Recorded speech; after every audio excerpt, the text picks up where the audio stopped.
The hot air balloon was the first of anything connected with aviation.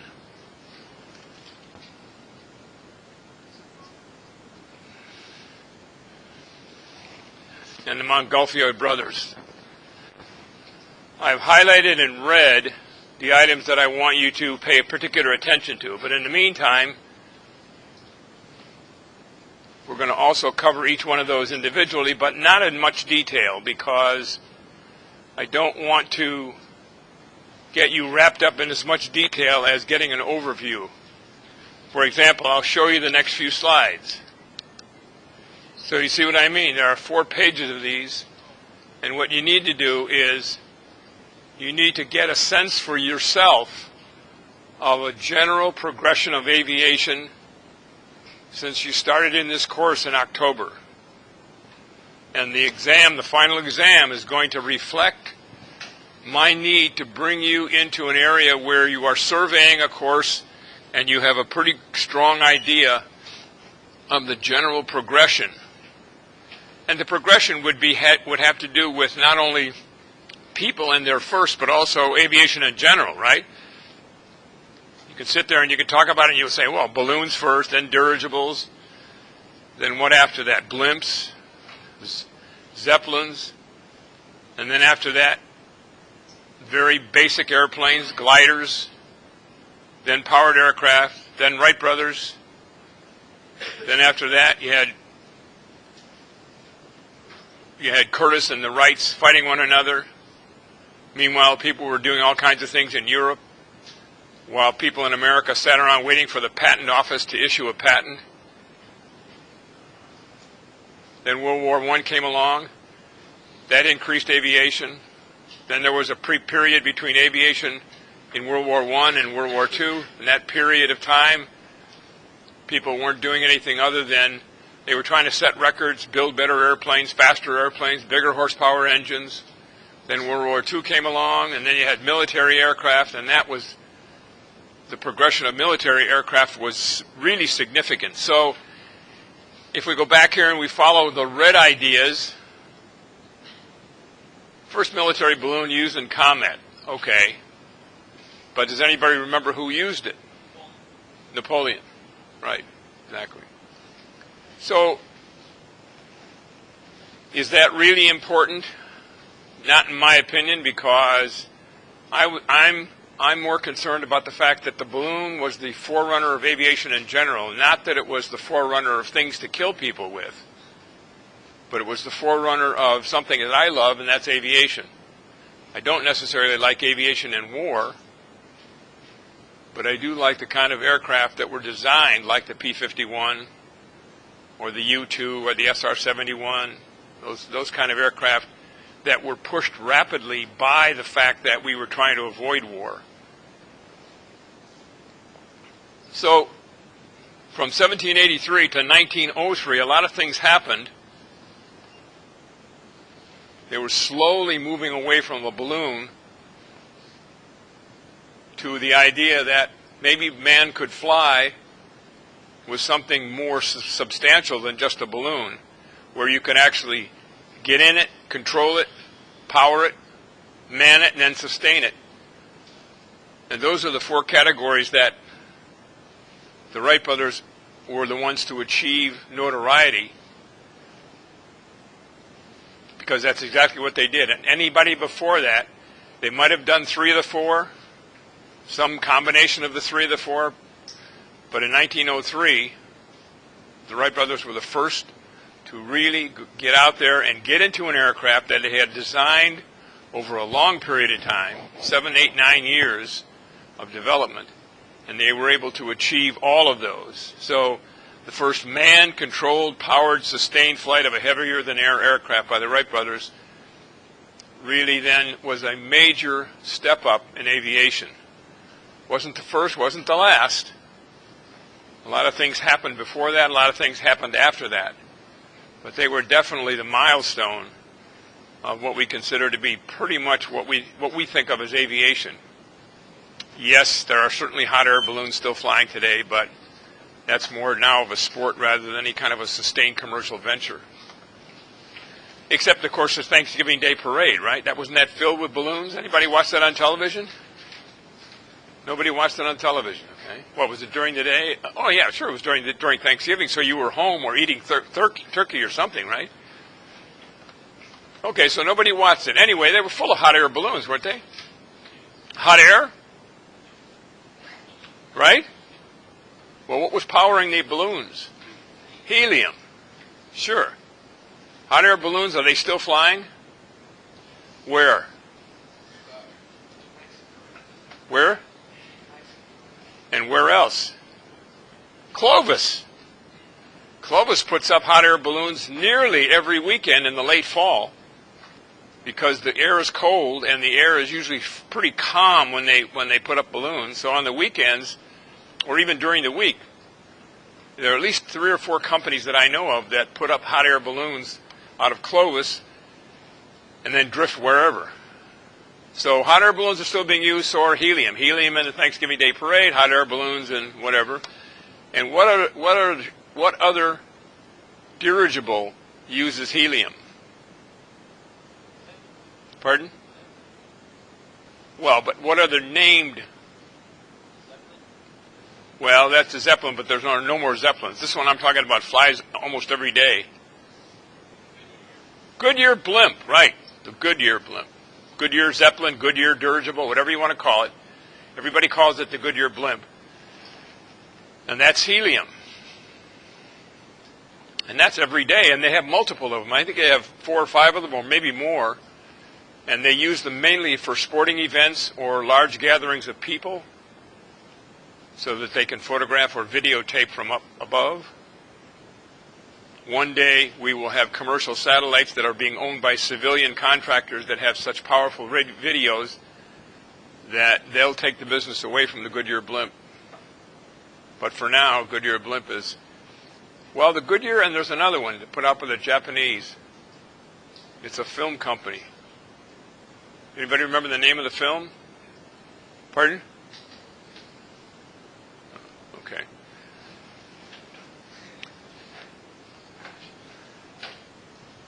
So, the other thing, of course, is that when we talk about first, you can talk about first that really are not something that we care to remember, like the first aviation fatality, Thomas Selfridge. The reason that name is somewhat familiar is that there's a very large department store in London called Selfridge. And it's very much similar to Macy's in New York, a huge department store, or Field & Company in Chicago has another huge department store. But Selfridge store in London has been famous enough so that they've done masterpiece theater presentations of the Selfridge store and the Selfridge family. And the first commercial airline looks to me like it's the forerunner of what airline? What airline today is flying that is the successor of that airline, the first commercial airline? No, airline. No. Lufthansa. Yeah. Lufthansa is the successor to the first commercial airline, Deutsche Luftfahrt. Schiffarts. Something like that, anyway. Hard to pronounce. I'm not a German. So the first woman to earn a pilot license was Harriet Quimby. Umberto, are you just stretching? Pardon? Okay.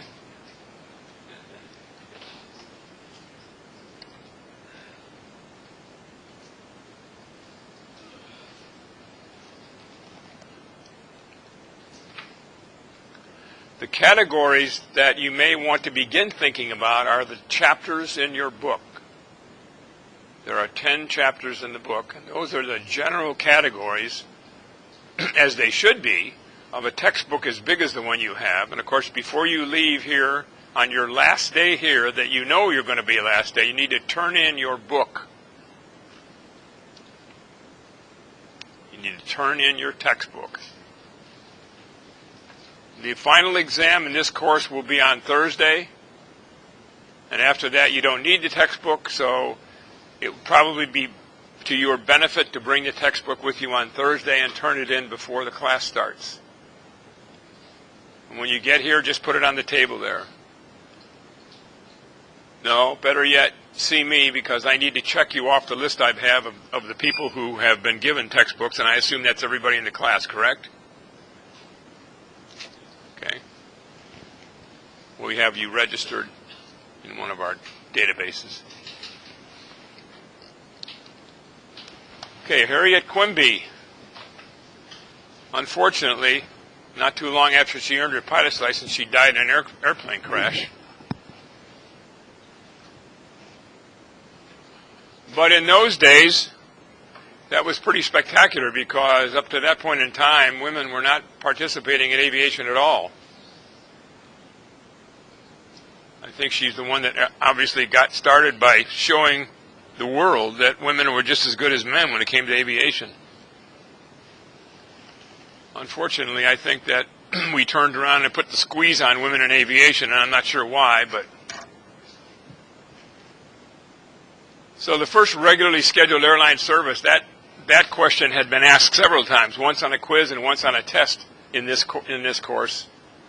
So you should have remembered that it was a float-type plane that went from St. Petersburg to Tampa, Florida.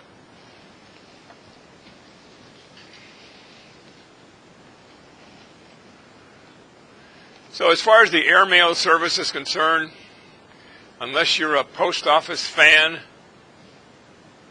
unless you're a fan of snail mail, it's not a real big deal that it began in 1918. The only thing there is that Charles Lindbergh, in his early flying days, carried the mail from Chicago to St. Louis. And do you recall my mentioning the kind of maneuver that he often had to perform to get down through the clouds over the top of St. Louis? Anybody remember that? Nobody remembers, okay? He had to spin the aircraft. He had to put the aircraft into a spin, which is an accelerated turning, which is a turning stall, and until he spun down below the clouds, and then he'd straighten the aircraft out and land.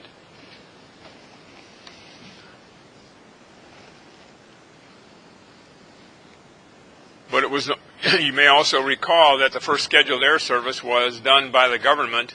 Then there was corruption all over the place between the contractors and the government employees. So they gave the contract to the military. And then the military had it for a while. And then the post office got out of it entirely. They didn't even contract any longer. They allowed the commercial airlines to haul the mail for a price, of course. So that's what got the United States government out of the airmail business. It was because of tremendous bureaucratic corruption at the time. First transatlantic flight, was it nonstop? No, not nonstop. They made multiple stops on the way over. How could they do that?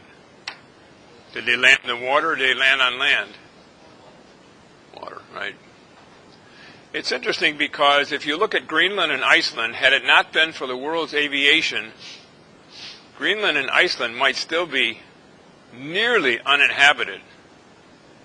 You know, the Vikings inhabited Greenland, and they were there for a few centuries. They couldn't adapt to the fact that you couldn't farm in Greenland. At the same time, the natives of Greenland were doing very, very well, living there and using fishing as their source of food. The Vikings could never get the idea that fishing was something they should do in order to survive. So one by one, they either left, went back to the Scandinavian countries, Norway, or they wound up dying on the island of Greenland. And then at one point in time, there was never a single Viking left on the island, or on the, I guess it's an island of Greenland. which is amazing because you would think that somehow or other, being as smart as they were to navigate around the world, that they would have said, hey, wait a minute, how come these native people are surviving so well? What are they doing? Well, they're fishing. Well, maybe we should fish too, but they didn't do that. They were so attached to the idea of farming that they couldn't get themselves reoriented mentally to start doing fishing. First flight of a gyroplane. Remember the questions on the gyroplane? If you shut off the front engine in a gyroplane, what happens to the gyroplane? It does what? Oh, it lands, doesn't it? Yeah, we saw videos of it landing because of something called auto-rotation. The sinking of the airplane through the air caused the blades to rotate, and the blades, by rotating, provided enough lift so that the gyroplane could come down and touch down on the ground fairly softly. I also mentioned to you at the time that it's something that if you were ever going to get a helicopter rating, you would have to demonstrate on your check ride your ability to land a helicopter through auto-rotation. But there was the gyroplane. When was that back in how far ago? Yeah, 1923. So that's a long time ago, almost 100 years, but not quite. And somebody had already figured out how to get it off the ground with an engine in the front and the propeller, and how to keep it nice and safe and to be able to land almost vertically with the blades above the gyroplane. And then there's Charles Lindbergh, and that's something I think you want to remember because it clearly is a milestone for a number of reasons, not the least of which it did several things. One, it united the States and Europe together in the common venture called aviation.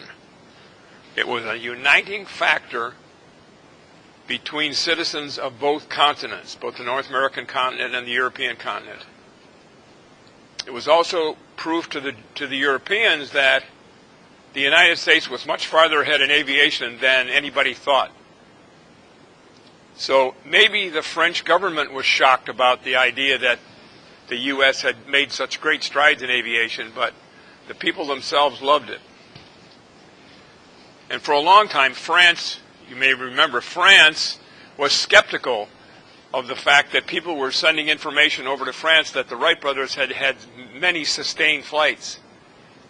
The French people refused to believe it, and then their belief carried through the continent, and so most of the Europeans at that time, before the Wright brothers did their tour of Europe, most Europeans thought that the information they were getting about the Wright brothers was false. Anyway, Charles Lindbergh was a big factor. Not only that, but he was also something of a difficult individual because he showed a lot of favoritism towards Hitler at the time. And so when he came back to the United States after touring Europe and spending a lot of time in Nazi Germany, people didn't like him very much. He had a tough time in his life because of that. But he never renounced Hitler, which was strange as far as I was concerned. And then his only son that was born was kidnapped and killed for a ransom, which I don't remember whether the details of the ransom, whether it was ever given or not, but that was very, very high profile at the time. And then along comes Amelia Earhart, and we've talked enough about her. I think the fact that she still has not been found somewhere in the depths of the Atlantic Ocean or the Pacific Ocean, somewhere near Howland Island or Nico Mororu, which is where most people now think that she landed. And that in itself is interesting. Having had my former student fly around the world solo, I can appreciate the difficulty associated with going across the Pacific. And also, I might, if I can think about it, maybe for next class, I think I brought with me the satellite view of the weather, where I told Jack that he needed to get in the airplane and take off out of Japan and head for the Aleutian Islands. I think I have that with me. If I do, I'll show it to you. So anyway, Amelia Earhart, one day, somebody's going to find the remnants of the Lockheed Electra. But it'll be probably a long time because people have spent millions and millions of dollars trying to find she and the airplane and Fred Noonan. Then the Tuskegee Airmen. That's a big deal because at the time, black people were not afforded anything, even their own washrooms or drinking fountains. Can you imagine somebody coming up to you and saying you can't use a particular washroom because of the color of your skin? I would have made a violent black person. I would have. I wouldn't have put up with it. I would not have put up with it. At the time, Malcolm X was the violent guy in the black community, and people were always saying bad things about him, and he was firing right back again. I could just see myself in that position. If I was in his shoes, I would probably be as violent as he, or maybe even more so. And I think the rest of you have to feel the same way. If somebody came up and said, you can't do this, you can't learn to fly because your skin color is purple, right? Or yellow or orange or whatever, that would be unacceptable. So Germany launched the first V-2 ballistic missile, and Wernher von Braun wound up being the guy that developed all of that. And that was the first thing that used in war, one of the first ballistic missiles ever. It was the first ballistic missile ever. Again, designed to kill people. And then, of course, we got Wernher von Braun after the World War II was over. We brought him back to the United States. He took over our space program and organized it so that we could go to the moon. Things are really strange when it comes to how countries interact with one another. Then Chuck Yeager, good old Chuck Yeager, and his broken rib when he got into the Bell X-1 and broke the sound barrier. He was quite a guy. There are some really good movies out there, old movies, but they're good ones about Chuck Yeager and about breaking the sound barrier. And about Pancho Barnes and her bar that was out in the high desert near where I used to live. And those stories are certain. Most of them are certainly true because they have been identified by a lot of the pilots who work at Edwards Air Force Base.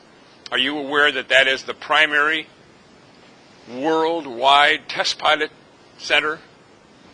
Anybody in the world that wants to go to a test pilot school has to come here, and they have to go through the test pilot school at Edwards Air Force Base.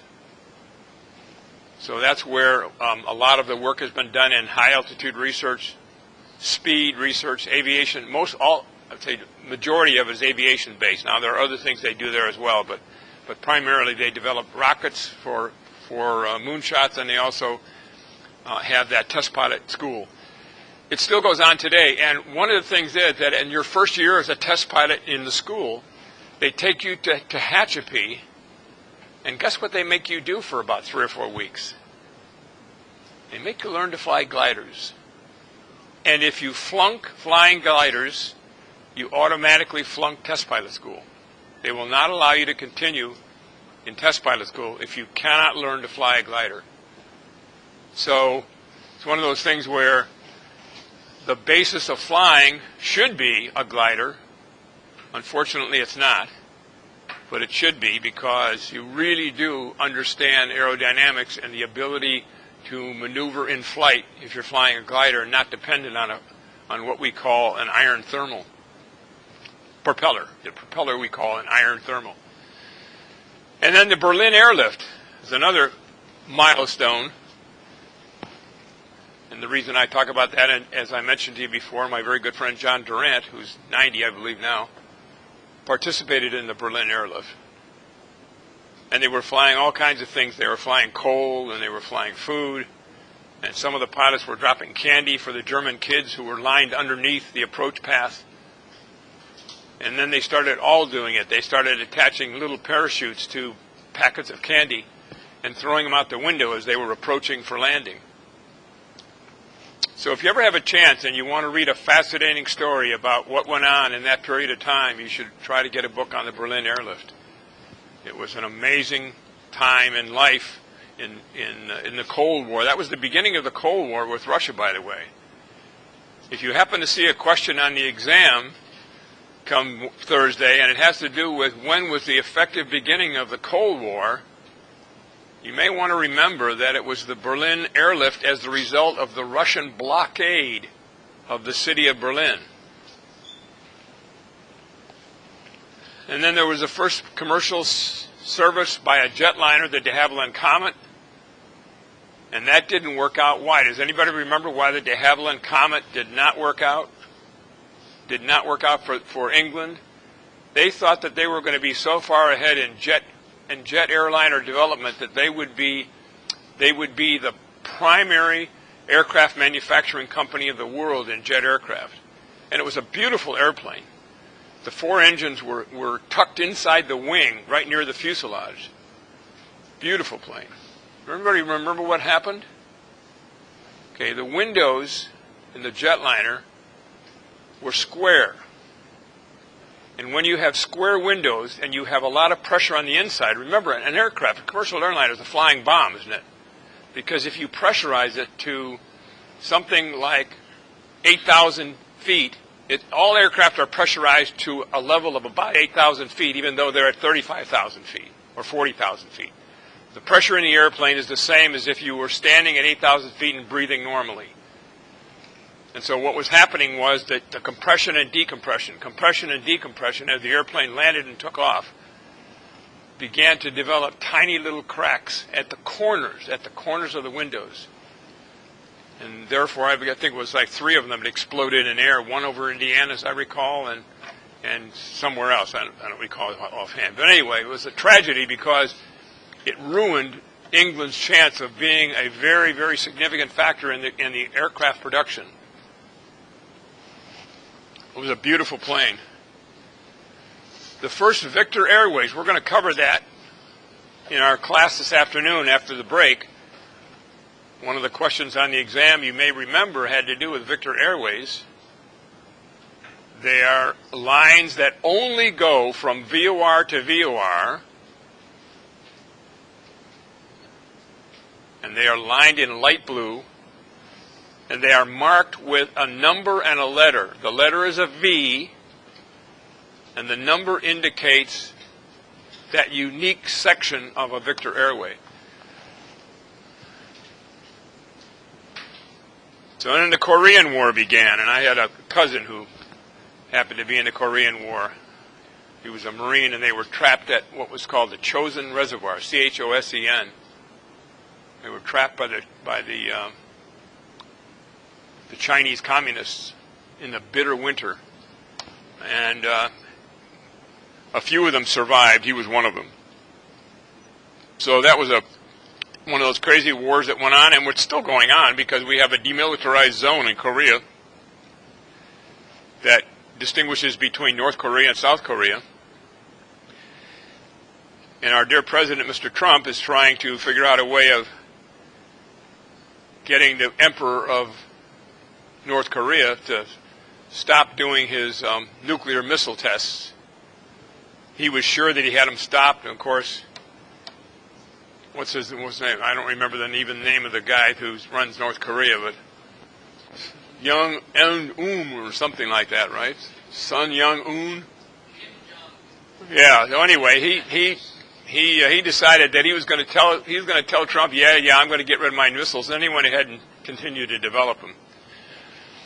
So then there was Jackie Cochran, first woman to break the sound barrier. In fact, she was so well known and well liked in the aviation industry. There's an airport in Southern California near Palm Springs. I think it's called Palm Desert Airport, I believe, or Palm Desert Airport is named after Cochran International Airport in the area around Palm Springs. Then Scott Crossfield came along and he broke the barrier at Mach 2. Sadly, I believe the Mach that Scott Crossfield was flying his own Cessna 210, I think about 10 years ago, and flew into a thunderstorm and killed himself. Or didn't kill himself, but he flew into a thunderstorm, and that killed him. Tore his airplane apart, came down in pieces. And then finally in July of '54, Boeing made the first flight of the B-707, and then when I got out of the Army in '68, I had an opportunity to go out to O'Hare Field and photograph it, and you saw pictures of that. I've shown them a number of times, of the 707, the first prototype of the 707 out at O'Hare Airport. At one time, O'Hare Airport was a combination Air Force and commercial civilian airport. And so the eastern half of the airport was Air Force, and the western half was commercial. And so when the Boeing 707 arrived, they parked it on the ramp at the eastern side. They parked it on the ramp near the Air Force facilities, and then allowed the public to come in and take a look at it. And then, you know, we talked about the U-2, that high-level reconnaissance aircraft that finally was shot down after many, many tries by the Russians to shoot it down. They knew it was coming over. They could nearly pinpoint the time that it was going to fly over. They just never had anything that was strong enough to be able to get up that high because it flew at 80,000 feet. And it would be taking pictures all day long. And that was one of the ways that we were able to get an idea of the progress of Russia in the development of missiles and other military equipment. Finally, they shot one down, and Francis Gary Powers was the first pilot to have been shot down. He survived. He was able to stay with it long enough to parachute out of the ship. They captured him. They put him on trial. They found him guilty. They put him in jail. And then finally we had another spy that we had captured, and so they swapped spies, and Francis Gary Powers came back to the United States. He ultimately wound up, I don't know if he was flying the helicopter or whether he was the announcer, but you know how they have helicopters for traffic advisories in Los Angeles area? Well, Francis Gary Powers, a U-2 pilot, caught by the Russians and jailed, came back and wound up his final days. I believe he was actually flying the helicopter over the LA area. Ivan Kinchlow, that was kind of a milestone, but not something that I think that you should spend a lot of time worrying about. We did exceed Mach 3 in an aircraft. I think it was a later version, a Bell X-3, Martine. Sure.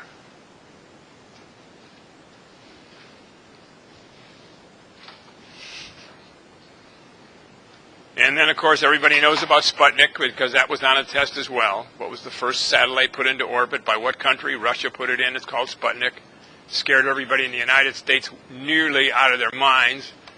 There was literally, some people were panicking because they thought for sure that something was going to happen from that satellite. They didn't know how big it was. Well, it was only this big, right? They thought something was going to happen, like it was going to shoot rockets down at us, or they were going to dump, as it passed over the United States, it was going to dump nuclear bombs on us. I mean, it had all kinds of thoughts that weren't true, but you can imagine that no one in the history of the world had ever put up a satellite. Except there it was, and it would be beep, beep, as it passed over the United States. Everybody could hear it if they had any kind of radio receiver at all. First regularly scheduled jet airline service in the Boeing 707, 1958. And that's history. That set the United States on the path of being the world's foremost aircraft manufacturer, the world's foremost commercial airline developers, and in fact, it put us in a position of being the kingpin of world aviation. So every standard that we developed for ourselves had to be adopted by the rest of the countries in the world, or they were not allowed to come into this country. So you can imagine in Britain, with British Airways, wanting to bring people from London back to New York or Chicago, they had to adopt the same standards that we had, or else they wouldn't be able to do that. So that's one of the ways that the United States forced aviation to go in a certain direction. I kind of think it's a good one, too, as well. If it hadn't been for that, I think we would have been in nearly chaos for a lot more years than what we were. Weather satellites, something everybody takes for granted today, but the very first weather satellite ever, Tyros, was launched, and everybody was amazed at the fact that it was sending back black and white pictures of what was happening on Earth. Cloud forms, hurricanes. It was just amazing. Well, today, we get such amazing and accurate weather forecasts that we take it for granted where it all began, and where it all began with the Tyros satellite, 1960. It just amazes me to realize how accurate we are today when somebody can say, yeah, it's going to rain at 4 o'clock in the afternoon, and 4 o'clock in the afternoon comes and it starts to rain. That's with the millions and millions of pieces of input to the models that the world uses. And I think I mentioned that before, where they have all the supercomputers in the world were built originally for either nuclear development, that is the development of the atomic bomb, or for weather calculations.